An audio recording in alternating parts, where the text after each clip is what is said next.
Bien-aimés, ce matin, je vous salue dans le nom de notre Seigneur Jésus.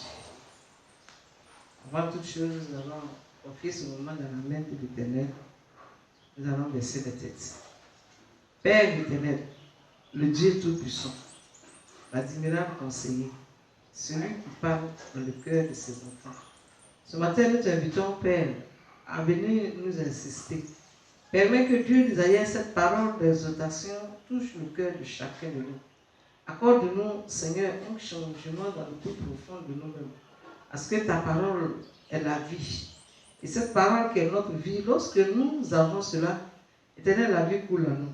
Tu es la vie, tu es le chemin, tu es la vérité. Nous voulons que Dieu nous aille ta parole, fonde ces choses en nous. Accorde-nous ta présence. Accorde-nous ta grandeur. Accorde-nous ce moment, éternel Dieu d'Israël, de nous approcher encore de toi ce matin. Accorde-nous, Seigneur Père éternel, de respecter et d'aimer ta parole et de t'aimer plus que toutes choses. Nous bénissons ton Saint-Nom. Sois béni au nom de notre Seigneur Jésus-Christ. Esprit Saint, sois béni. Viens nous assister au nom de Jésus. Amen. Ce matin encore, nous allons nous approcher de notre Dieu. Nous vous invitons à prendre le psaume 1, le chapitre 1 à 3. Il y a 6 chapitres, mais nous allons nous intéresser aux 3 premiers chapitres. Et le thème de ce matin que nous voulons donner à notre message, c'est qui est l'homme réussi? Qui on peut appeler cet homme-là, il a réussi? Et nous allons, à la lumière de la parole de Dieu, nous atteler à ça. Je lis la parole. Heureux l'homme qui ne marche pas selon les conseils des méchants, qui ne s'arrête pas sur la voie des pécheurs et qui ne s'assied pas en compagnie des moqueurs, mais qui trouve son plaisir dans la parole, dans la loi de l'Éternel et qui la médite jour et nuit.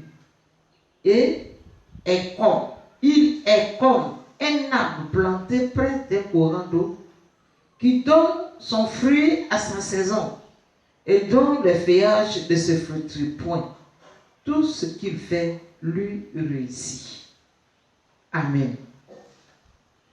Nous prenons la Bible et nous nous exhortons sur ce petit message que nous voulons partager avec vous. Qui est l'homme réussi? Mais qu'est-ce que tu appelles l'homme réussi? Parce que la manière dont nous appelons et la manière dont Dieu nous appelle, cela n'est pas les mêmes choses. Et ce matin, ce verset est tout simple. Et nous avons l'habitude de l'entendre et lire. Il dit, heureux l'homme qui marche heureux l'homme qui ne marche pas selon le conseil des méchants. Et moi, j'ai institué ceci en disant, celui avec qui marches-tu? Avec qui marches-tu? Tu décides de marcher avec qui? Et la Bible dit, celui qui ne marche pas avec n'importe qui est heureux. Il dit, celui avec qui tu choisis, qui est ta compagnie, avec qui tu marches, avec qui tu te concertes, avec qui tu décides et que tu passes le temps. Alléluia. De l'homme qui ne marche pas selon le conseil des méchants. On donne des conseils à chacun. On aime donner des conseils. On aime écouter. Parce que dans la vie, celui qui n'a pas de conseiller, c'est père. Tu peux décider de faire quelque chose de bien. Mais si tu n'as pas de conseiller pour t'appuyer, même des fois tu n'arrives pas à introduire, à bien faire cette chose. Mais la Bible nous pose la question ce matin, qui est ton conseiller? Qui est ton conseiller? Ton conseiller est-il un homme méchant? Qui est le homme méchant? Et que nous allons dire qu'il ne s'arrête pas sur la voie des pécheurs. La voie que nous apprenons, la voie que nous empruntons, que nous allons, que nous revenons. Quelle est la voie dont tu empruntes? Est-ce la voie des pécheurs? Est-ce ceux qui ne désirent rien et qui désire que faire du mal, la Bible dit ce matin, avec qui tu marches? Avec qui tu marches? Quand nous regardons et que nous voyons ces versets, il prend 3 sujets, 3 verbes. Marcher, conseiller et s'arrêter. Et ces verbes sont importants pour l'homme. Dans la vie, si tu ne marches pas, tu ne peux pas évoluer. Il faut que tu marches. Mais avec qui tu marches? Dans la vie, si tu n'as pas de conseiller, comme je l'ai dit déjà, tu ne sais pas comment faire. Mais de temps en temps, quand tu es parti, tu as marché jusqu'à un moment, il faut t'arrêter. Pourquoi? Pour calculer, pour examiner ce que tu fais. Et le proverbe 1, le verset 15 nous dit ceci. Proverbe 1, le verset 15 dit: mon fils, ne te mets pas en chemin avec eux, de tout ton pied de leur sentier. Les sentiers de qui? De ceux qui sont en train de chercher de l'argent. Quand tu avances un peu haut, il dit, il y a des gens qui se sont préparés pour dire, pour avoir du bien, en allant pour chercher, pour obtenir de l'argent. Parce que dans ce monde, ce que nous comptons, ce que nous voulons faire, c'est que dans notre présence, c'est que je dois m'enrichir. Je dois m'enrichir. Il faut que j'aie de l'argent. Il faut que j'aie un bon mari. Il faut que j'aie un bon foyer. Il faut que j'obtienne quelque chose de grand. Et c'est ce qui a rempli le monde. Mais la Bible dit, mon fils, il ne faut pas aller avec eux. Il ne faut pas rentrer sur leur chemin. Pourquoi? Parce que là où je vais obtenir de l'argent, doit être sur le chemin que Dieu désire. Avoir de l'argent n'est pas mauvais parce que le Seigneur est riche. Notre Dieu que nous appelons est très riche. Il veut que nous soyons aussi riches. Mais le conseil qu'on doit me donner pour que je dois être riche, pour devenir riche, je dois le savoir, ça doit être différent de celui qui connaît Dieu. Amen. Il dit, ne t'arrête pas sur leur chantier. Parce que ce sont des hommes méchants. Ils ne pensent que s'enrichir, mais ne passent pas à Dieu. Deuxièmement, il dit, t'assis avec tes compagnies, des gens avec qui tu t'entretiens, des gens avec qui tu causes. C'est normal d'avoir des amis. Mais quels sont des amis que toi, tu as? Est-ce que ces amis t'apportent des conseils qui t'amènent à grandir ou te détruire? Des gens d'amis que tu as. Dans le même verset, dans le même proverbe, le chapitre 22, nous lisons à partir du verset 24, il dit, ne fréquente pas des hommes colériques, ne va pas avec des hommes violents, de peur que tu ne les habitues, de peur que tu ne t'habitues à ces sentiers et qu'ils ne deviennent un piège pour ton âme. Il dit, ne t'arrête pas avec des gens qui passent tout le temps. Ils sont prêts à démolir leur colère, détruire. Il ne faut pas t'arrêter avec eux. Hé, ma soeur, mon frère, ce qu'il t'a fait là, il ne faut pas oublier. Vas-y, rends-le la monnaie. Il n'est pas bien. Si tu ne lui dis rien, il ne saurait pas que toi aussi tu es fort. La Bible dit, tu détruis quoi? Ton âme. Parce que ce conseil qu'il te donne ne t'amène pas à être un homme fort. Vous savez, les gens qui pardonnent beaucoup, on les regarde comme des gens qui ne sont rien, mais ils sont très importants. Ce sont des gens intelligents et forts. Celui qui pardonne devient meilleur. Parce que les gens même ont peur de toi. Quand ils te regardent, ils ne savent pas ce qui est dans ta tête. Quand ils te font quelque chose, ils te disent, ah, ma soeur, mais pourquoi tu as fait ça? Il faut le laisser, ça ne fait rien. Et quand quelqu'un te dit qu'il faut le laisser, ça ne fait rien, tu te poses la question, qu'est-ce qu'il me réserve? Toi, et qui pardonne, tu es plus intéressant que celui qui est violent pour détruire. Et la Bible nous dit dans le verset du proverbe que nous avons lu tout à l'heure, il dit de ne pas les fréquenter. Ne fréquente pas ces genres de personnes qui détruisent ton âme. Tes amis qui vont t'amener à boire, à fumer, qui vont t'amener à aller accompagner des gens qui ne vont pas glorifier l'Éternel. Faire attention. Faire attention que la Bible nous dit que ces gens-là, si tu les fréquentes, ils vont être un piège pour toi. Ce serait un piège pour ta vie. Ta vie sera tous les jours quelque chose de malheureux, quelque chose de regret. tout à ici, il savait que je n'avais pas fait ça, tu as déjà fait parce que les conseillers t'ont dit. Amen. Le verset 2, il dit, mais qui trouve son plaisir dans la loi de l'Éternel. Il trouve son plaisir. Trouver son plaisir, c'est d'aimer la chose. Il aime plutôt s'approcher de la parole de Dieu. Quand il prend la parole de Dieu et qu'il s'en va la méditer, il est heureux.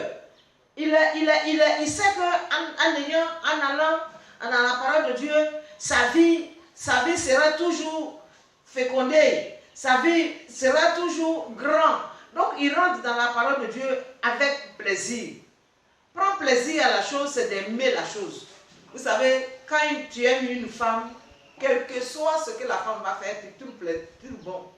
Hey, ta femme a préparé, puis il y a plein de sel dedans.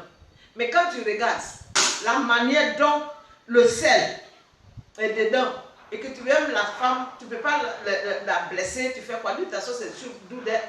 Aujourd'hui, là, c'est vraiment sucré. Or, c'est parce que tu aimes la femme. Tu prends du plaisir à ce qu'elle fait, même quand papa.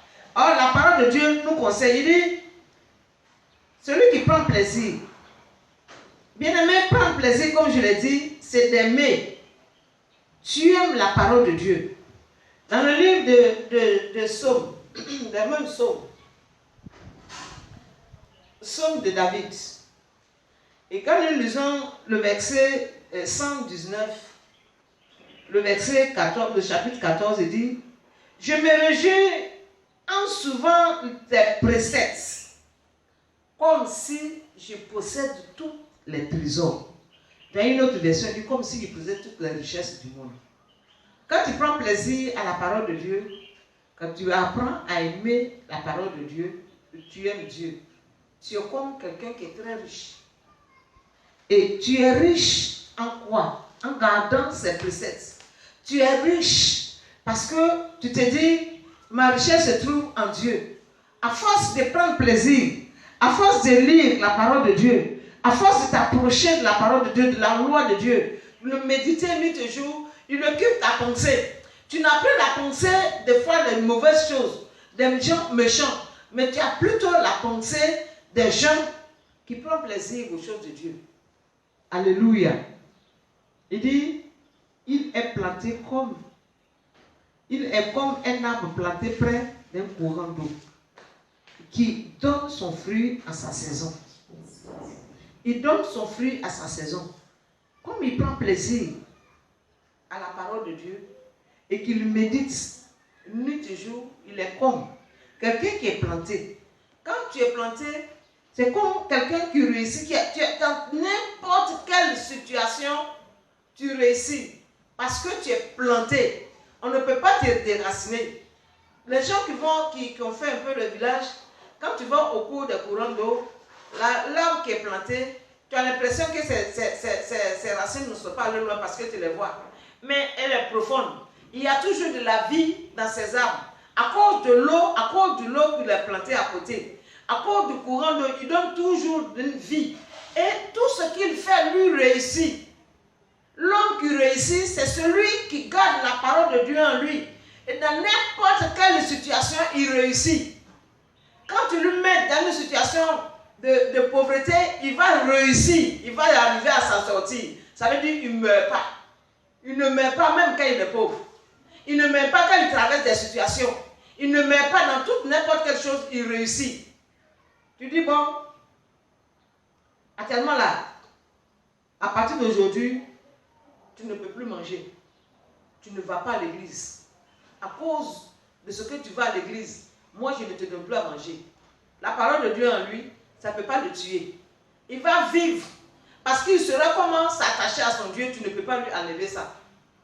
Et celui qui réussit, qui aime la parole de Dieu, qui est planté comme le courant d'eau, il est, quel que soit, comme je l'ai dit, quel que soit là où la situation, quel que soit le moment, les temps, les circonstances. Regardez, quand je prends l'exemple de Lazare et l'homme riche, peut-être que toi, tu vas me dire que l'homme riche est l'homme réussi. Mais je te dirai non, que Lazare a réussi. Parce que malgré sa pauvreté profonde, malgré sa maladie, il n'a pas renié son Dieu. Il est resté là jusqu'à ce que Les anges viennent l'enlever le jour de sa mort. Et l'homme riche, il a fait quoi? Il avait tout. Il avait tout à manger. Il avait tout ce qu'il pouvait posséder.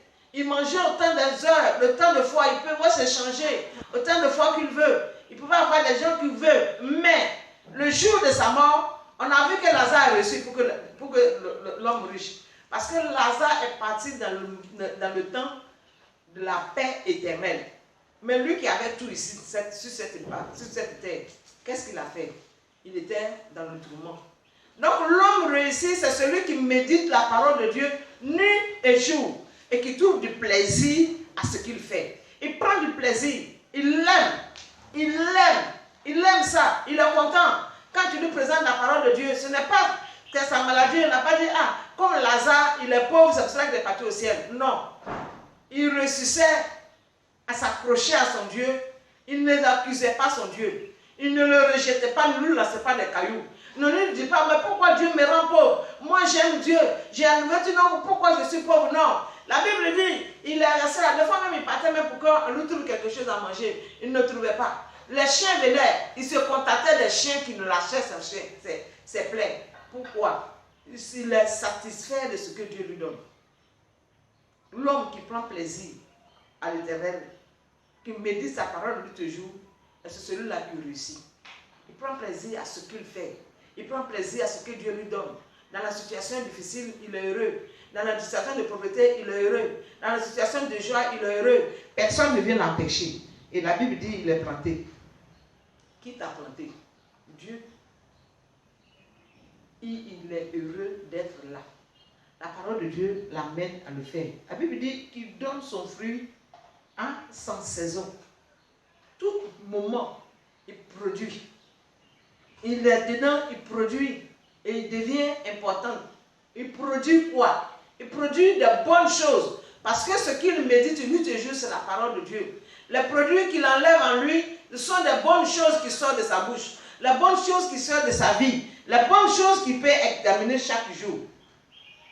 Alléluia. Nous allons prendre Éphésiens chapitre 5, le verset 11. Éphésiens 5. Éphésiens 5, 11. Nous dit ceci. Ne prends pas aux œuvres, aux actions des ténèbres, mais plutôt condamne-les. Celui qui prend plaisir à la parole de Dieu condamne les choses de la nuit. Il ne prend pas part au truc. Parce que la Bible dit, il marche. Il ne marche pas selon le conseil des méchants. Il ne s'arrête même pas sur les voies. Il ne s'assoit pas avec eux. Mais il fait quoi? Il condamne leur situation. Alors, ce qui fait de lui un homme réussi. Parce qu'on ne peut pas aller et revenir pour trouver des choses sur sa vie à dire. Et hier, il était comme ça. Aujourd'hui, il est devenu comme ça. Mais il est toujours la même personne. Quand tu viens, tu l'appelles, tu lui donnes une parole, il te donnera des fruits, des exemples, des choses, et ton âme est conseillée, est heureux. Pourquoi? Parce que ce qui sort de sa bouche, ce sont des fruits de ce temps. Ce sont des fruits de ce moment. Ce qui sort de sa bouche, c'est le conseil que tu veux. C'est ce conseil-là que tu as besoin exactement de ça. Mais celui qui est méchant, comme l'autre côté, la Bible n'est pas ainsi pour lui. Il est détruit. Tout ce qu'il dit est détruit. Mais celui qui médite nuit et jour et qui réussit dans sa vie, ce qu'il dira à quelqu'un, lui réconforte, lui donne la force, la joie. Il n'est pas là pour les commérages. Il n'est pas là pour critiquer. Il n'est pas là pour trouver toujours du mal à l'autre. Il n'est pas là pour trouver du mal dans le comportement de l'autre. Mais il est là pour des moments précis. Il dit, ma soeur, mon frère, si tu fais ça, ce n'est pas bon. Fais comme ça. Fais comme ça. Il produit des fruits en sa saison, dont les feuillages sont fructueux. Point. Les feuillages sont toujours verts. Les feuillages sont toujours verts. Les feuillages sont toujours verts. C'est agréable à le voir. Quand tu le vois, tu es content de le voir parce que tu sais qu'il y a une parole nécessaire qui va venir en lui. Il y a une parole nécessaire qui va t'apporter. Il y a une parole nécessaire qui t'amènera pour que tu sois quelqu'un de corrigé. Bien-aimé, sois un homme heureux. Réussir dans la vie en allant quoi? En méditant la parole de Dieu nuit et jour. En restant auprès de ton Dieu, durant les conseils. En marchant selon sa parole. En marchant selon ses consignes. En marchant, en t'attachant à la parole de Dieu. À la vie que le Seigneur te donne. Chaque jour de ta vie, sois heureux. Sache que tu es heureux, toi qui t'attaches à la parole de Dieu, à la vie de Dieu. L'eau qui coulera en toi est la vie, la source de vie que le Seigneur t'a donnée. Ce matin, je vais finir mes propos en cela en te disant, médite la parole de Dieu. Ne t'éloigne pas de la parole de Dieu. C'est le meilleur conseil de ta vie. La meilleure chose qui peut t'arriver, d'être chrétien, de te confier à l'Éternel. Que le Seigneur vous bénisse et que le Seigneur soit toujours avec vous. Nous allons prier le Seigneur. Seigneur, merci pour ta grâce. Merci pour ta parole. Merci pour ce que tu fais. Viens et accorde à chacun de nous d'être toujours à tes côtés comme ton serviteur David. Merci Seigneur, au nom de Jésus. Amen.